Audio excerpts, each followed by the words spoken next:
Halo semua tonton dan beban yang amat dihormati. Selamat datang ke channel Fels Lifestyle. Saudara-saudara, kita dikejutkan dengan tindakan Sanusi ataupun Menteri Besar Kedah baru-baru ini yang sah menyatakan permohonan maaf kepada Anwar Ibrahim. Sebelum ini kita dengar ucapan-ucapan Mamat Sanusi yang kita dapat lihat ada beberapa perkataan daripada mulut MB Kedah itu yang tidak sopan. Akhirnya MB Kedah sudah memohon maaf kepada PMX dan juga membuat pengakuan bahawa dia ikhlas. Perkongsian daripada Syabuddin Husin pada 5 Mei lepas menyatakan, "Saya ikhlas bukan berlakon bila minta maaf pada Anwar," kata Sanusi. Dan saya juga membuat persoalan, adakah selepas ini MB Kedah, Muhammad Sanusi akan berbaik-baik dengan Anwar Ibrahim dalam segala aspek dan tidak lagi akan mengeluarkan kenyataan yang tidak baik terhadap PMX dan Kerajaan Perpaduan. Setelah saya membuat ulasan berkaitan dengan itu, adakah Sanusi akan menyokong kerajaan selepas ini?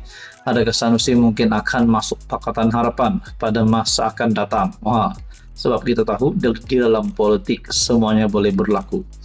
Dan saya mendapat satu komen di dalam channel YouTube saya yang menyatakan di sini, selepas buat fitnah, minta maaf. Mana kau belajar? Fitnah adalah dosa besar. Buat fitnah harus dihukum penjara dan disebat. Lepas tu nak minta maaf silakan. Nah, saudara-saudara, saya tidak fasih ataupun saya tidak pakar di dalam undang-undang berkaitan dengan ini. Tapi dinyatakan di sini, buat fitnah harus dihukum penjara dan disebat. Nah, saudara-saudara, kalau perkara ini benar, kalau saja perkara ini benar, adakah Menteri Besar Kedah berisiko untuk dikenakan hukuman penjara dan sebat? Mungkin ini hanyalah komen daripada penyokong Anwar, ataupun mungkin bukan penyokong Anwar tetapi haters Sanusi.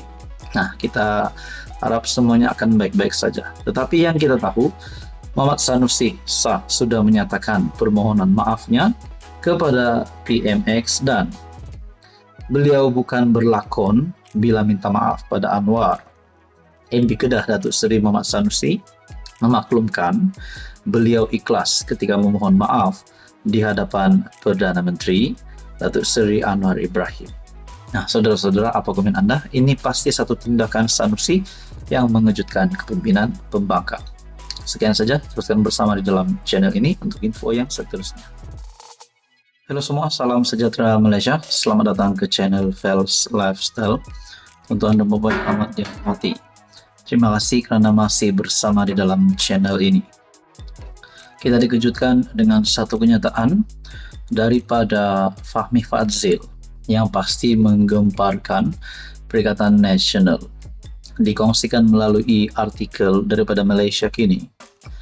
Ayat, jika PH ditakdir menang, bayangkan semangat PN runtuh.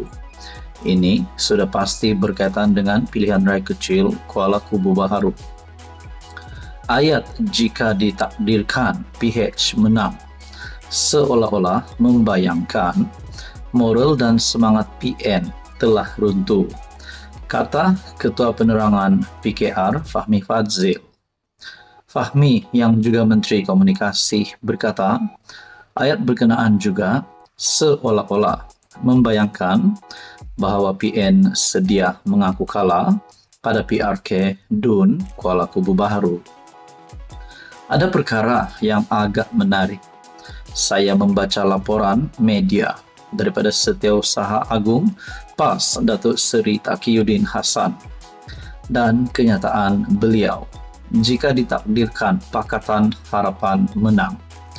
Jadi ayat itu telah membayangkan bahawa moral semangat di pihak PN telah runtuh dan seolah-olah mereka telah hampir sedia mengaku kalah, katanya menerusi aplikasi TikTok. Saudara-saudara yang amat dihormati, tuan-tuan dan puan, berkaitan dengan pilihan raya kecil Kuala Kubu Baharu. Anda boleh komen di bawah. PH menang ataupun menang besar, ataupun Perikatan Nasional yang akan menang, ataupun dua lagi calon yang akan menang pada pilihan raya kecil KKB 11 Mei ini.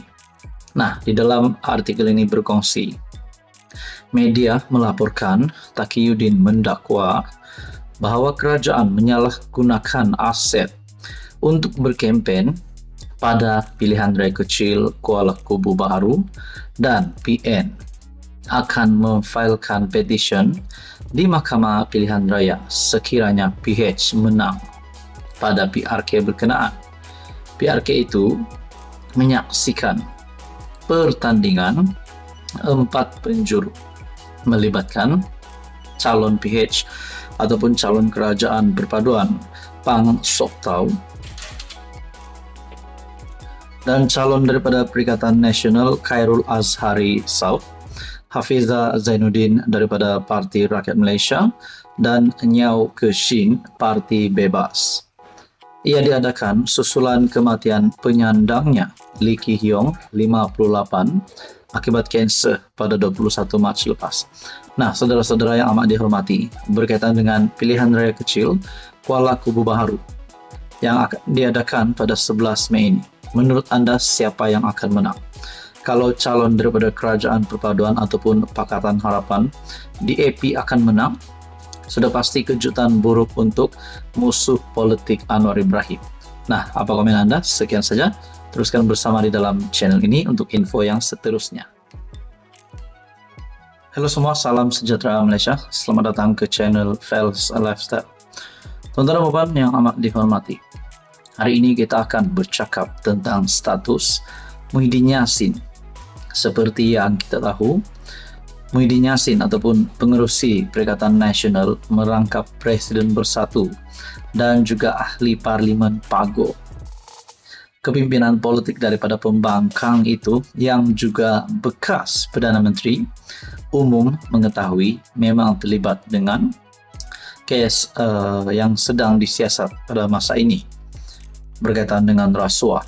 Nah, pada akhirnya, saudara-saudara, kalau benar memang Muhyiddin bersalah, adakah semua jawatan yang saya sebut sebentar tadi yang disandang oleh Muhyiddin pada ketika ini boleh dipelucutkan ataupun sehingga gelaran Tan Sri Muhyiddin Yassin boleh ditarik balik sekiranya beliau didapati bersalah? Nah, itu menjadi persoalannya lah. Saya melihat dalam satu artikel daripada Malaysia Kini, pertuduhan pada Muhyiddin jelas, kata Mahkamah Rayuan. Mahkamah Rayuan hari ini bertarikh 6 Mei memutuskan bekas Perdana Menteri Muhyiddin Yassin tidak terpedaya dalam 4 kes salah guna kuasa program Jana Wibawa. Dalam alasan penghakiman bertulis yang dikeluarkan pada Jumaat lalu, panel 3 hakim berpendapat hal itu kerana butiran penuh 4 pertuduhan yang dihadapi Muhyiddin memadai untuk dia tahu apa yang dihadapinya. Panel itu dipengerusikan Hakim Hadharia Syed Ali.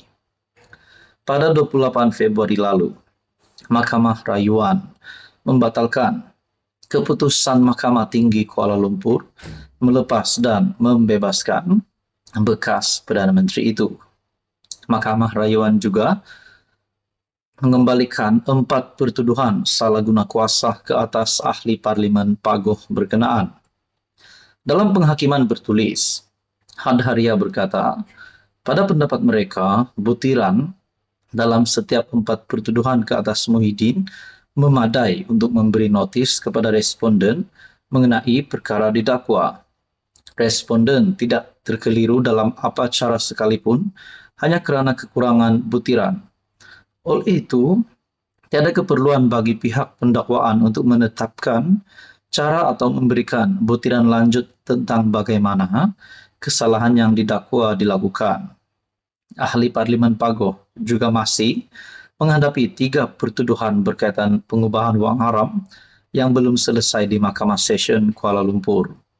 Pada Mac tahun lepas, di Mahkamah Session Muhyiddin mengaku tidak bersalah dan minta dibicarakan atas 4 pertuduhan salah guna kuasa dan 3 pertuduhan pengubahan wang haram yang dikaitkan, yang membabitkan Rm 232,5 juta yang dikaitkan dengan Jana Wibawa. Nah, saudara-saudara yang amat dihormati, tuan-tuan dan bapak, lain lagi berkaitan dengan menantu Muhyiddin Yassin yang sedang menjadi buruan SPRM, buruan polis Interpol. Nah, saudara-saudara, kalau benar semua ini membuktikan bahwa Muhyiddin dan ditambahkan lagi dengan kes menantunya, adakah Muhyiddin bakal kehilangan semua jawatannya? Nah, itu semuanya menjadi persoalan. Apa komen Anda? Sekian saja, teruskan bersama di dalam channel ini untuk info yang seterusnya.